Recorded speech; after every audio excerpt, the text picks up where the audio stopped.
The narrative begins in the late 19th century with the rise of Zionism, a Jewish nationalist movement born in response to widespread anti-Semitism in Europe.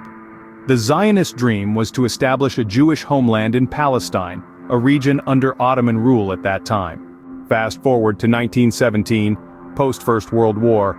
The Balfour Declaration by the British government expressed support for the establishment of a national home for the Jewish people in Palestine.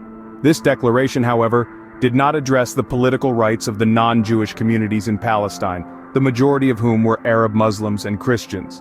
By 1947, the United Nations proposed a partition plan to divide Palestine into two states, one Jewish and one Arab. Jerusalem, with its religious significance, was to be placed under international administration.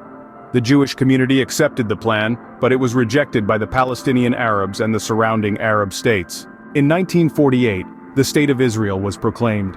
The neighboring Arab states launched an attack, which marked the beginning of the Arab-Israeli War. The war ended in 1949 with Israel expanding its territory beyond the UN partition plan. The Six-Day War of 1967 saw Israel seize the Gaza Strip and the Sinai Peninsula from Egypt, the West Bank and East Jerusalem from Jordan, and the Golan Heights from Syria. This war resulted in a significant shift in the geography of the conflict. In 1993, the Oslo Accords marked the first face-to-face agreement between the government of Israel and the Palestine Liberation Organization. This agreement led to the creation of the Palestinian Authority, with limited self-governance of parts of the West Bank and Gaza Strip. However, the past few decades have seen a continuation of the conflict. Israel's settlement expansion in the occupied territories, the blockade of Gaza, and the issue of Jerusalem have all contributed to the ongoing tensions.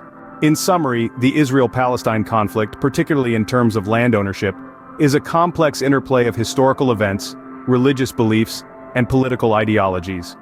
The roots of the conflict trace back to competing nationalisms and the geopolitical maneuvers of the late 19th and early 20th centuries. The subsequent years have seen a series of wars, peace agreements, and ongoing disputes that have shaped the current landscape. This historical overview provides a foundation for understanding the complexity of the Israel-Palestine conflict. By examining the past, we gain insight into the present and perhaps can envision a pathway towards a peaceful resolution in the future.